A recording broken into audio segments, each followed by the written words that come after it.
வாய்மொழிந்த வார்த்தை யாவும் காற்றில் போனால் நியாயமா?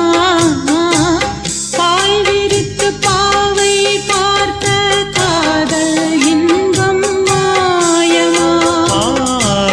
வாழ் பிடித்து நின்றால் கூட நெஞ்சில் உந்தன் ஊர்வலம், போர்க்களத்தில் சாய்ந்தால் கூட ஜீவன் உன்னை சேர்ந்திடும்.